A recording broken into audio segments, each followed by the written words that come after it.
Look, see what you made me do? I ruined my bowl. Now it's a cake platter.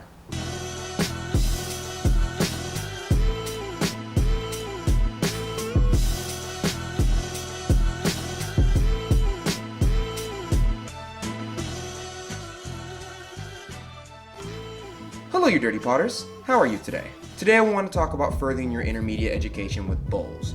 Now before we get this video started, I do want to say that we're not learning how to make an actual bowl in this video. This is an intermediate video, which means that you should already know how to make the stereotypical bowl or bell-shaped bowl. If you want to see how to make a bowl, I will post that video down below for you. I've already done that. But if you already know how to make a bowl and you're just coming out of the beginner phases of ceramic artwork, you most likely only know how to make one type of bowl.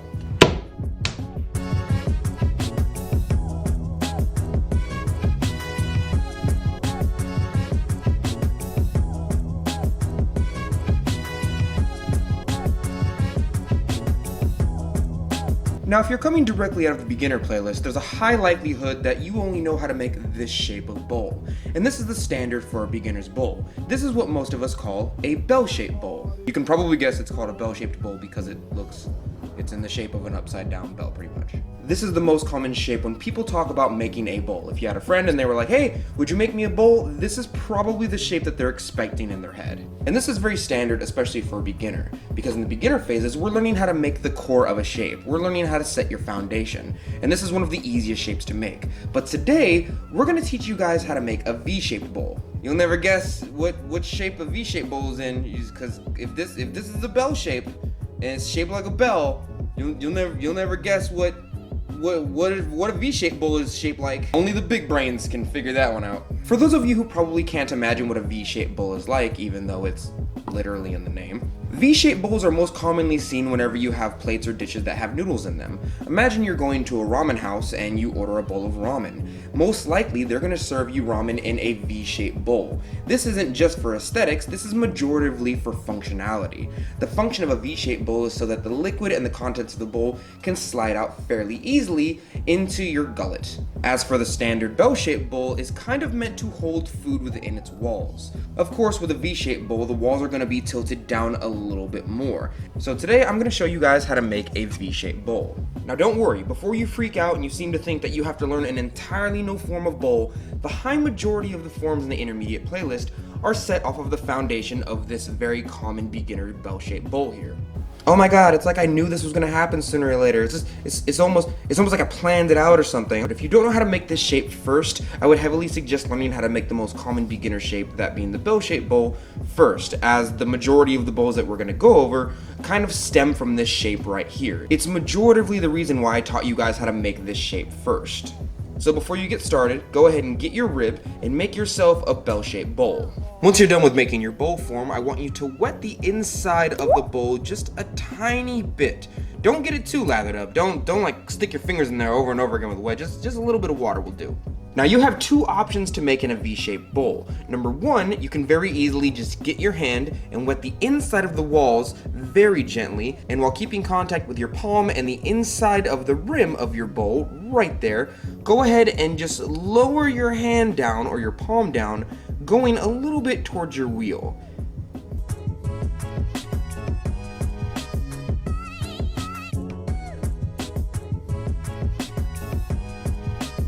And there you go, you pretty much have a nice V-shape here. It's actually pretty easy to make a V-shaped bowl. All you really have to do is kind of straighten your hand out while making sure it's nice and wet, and slowly put your palm down on the inside edge of your bowl right here. Potter tip!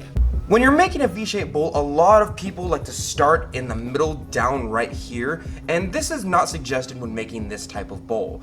The priority for making this type of bowl is to make kind of a V-shape, to get rid of that bell-shaped curve that we learned in the beginner phases. But if you start down here and start kind of flexing your fingers inward like we would with a bell-shaped bowl, well, you're just gonna make more of a bell shape. Try and make your hand as flat as possible when you're putting your hand on the inside of the rim of your bowl, and just flattening it down like this. You can probably see how my fingers aren't really touching the inside of my bowl right here. There's plenty of space in between right here. That's because my fingers aren't even touching the inside or the core of my bowl. This is something that a lot of potters do when they're making a V-shaped bowl, and then they come back like, why is it still bell-shaped? because your brain is probably trying to transfer in between what you've learned for an entire year while making a regular bell-shaped bowl and trying to slowly keep your fingertips, which are the things that you tactilely feel with the bowl to kind of get a lot of information from your artwork, away from the bowl itself. You really just want to touch with your palm right here and lower it down very slowly. The second way that you can do this is fairly easy as well. Now, I do understand that a lot of people have trouble keeping their hands straight, or even like this, and just touching barely the palm of their hand to the rim and just kind of lowering it as the wheel spins. This is a little bit difficult for some people, and I completely understand that.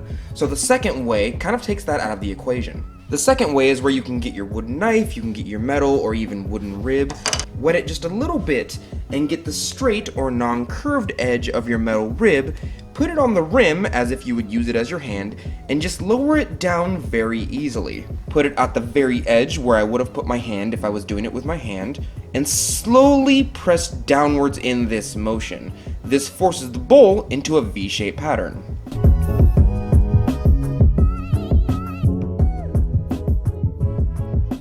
This was a pretty awesome find for me, specifically because I can kind of make this V-shaped bowl as low and as V-shaped as I want it to. At this point, you can probably see underneath the bottom of my wheel. That's how low my bowl is going. Be careful though not to make it too low, because at a certain point it essentially becomes a plate. You know what, I'm gonna do it on purpose just to show you. If you use this trick a little bit too much and you get one of your tools and you just keep on pressing down and down and down, well, there's a high chance that either you're gonna make a plate form or you're gonna end up with one heck of a flat surface. Look, see what you made me do? I ruined my bowl. Now it's a cake platter. This form is effectively no longer a bowl, and it's a far cry from the bell-shaped bowl that we started off with. This is pretty much just a plate with extra steps at this point. And swag. Let's do one more V-shaped bowl because there's kind of a potter's cheat code that I want to show you.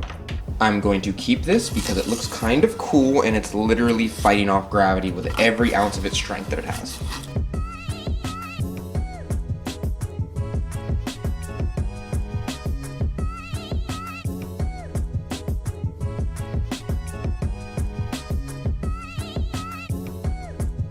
If you are honestly still struggling with getting from your bell-shaped bowl all the way to your V-shaped bowl, even with the trick on the inside of the bowl that I showed you, I have one final potter's cheat code that I can show you real quick. Like before, either get your metal rib or get any straight potter's tool that you have laying around you. I prefer using the metal rib because I can curve it any which way I like. Wet the inside walls of your bowl and the outside walls just a tiny bit. Get your metal rib and put it on the very base of the outside of your bowl while it spins. Put it in a V-shaped pattern, much like this. Make sure not to have it straight, and make sure not to have it like a plate form like this. Somewhere right in the middle like this. Put your hand on the inside of the bowl, keep this metal rib here, and just start compressing the inside of the bowl to the outside of the metal rib while moving up the body much like this.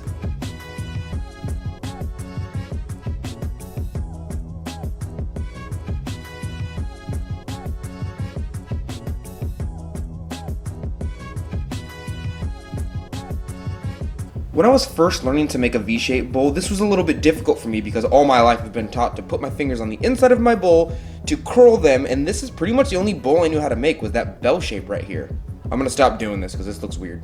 I'm still curling my fingers on the inside of my bowl, but the only difference is that the bowl is being forced to go into a straight line, or whatever angle or line I decide to put the metal rib into, by the outside pressure of the bowl. This way I don't have to really measure on the inside, I don't have to be careful. I can just pretend that I'm making a bell-shaped bowl while I put this super straight line on the outside. And the cooler part about this is that it usually cleans up the outside and I can kind of go as low as I want, just like the previous technique.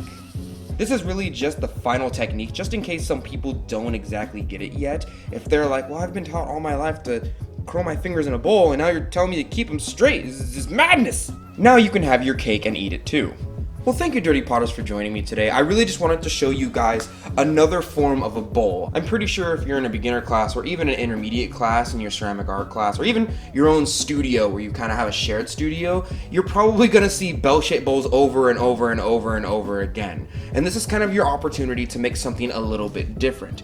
This to me is an intermediate shape because it builds off of the foundation of having a bell shape and changing it into another form. Thank you, Dirty Potters, for joining me today. If you'd like to see any of my actual artwork, the links are always down below for your beautiful potter eyes to see. The Instagrams, the Facebooks, the Facebook fans page. I don't do Twitter because it's pretty much just overrun by cancel culture. I hope you guys have a fantastic day, and I will see you, Dirty Potters, next week.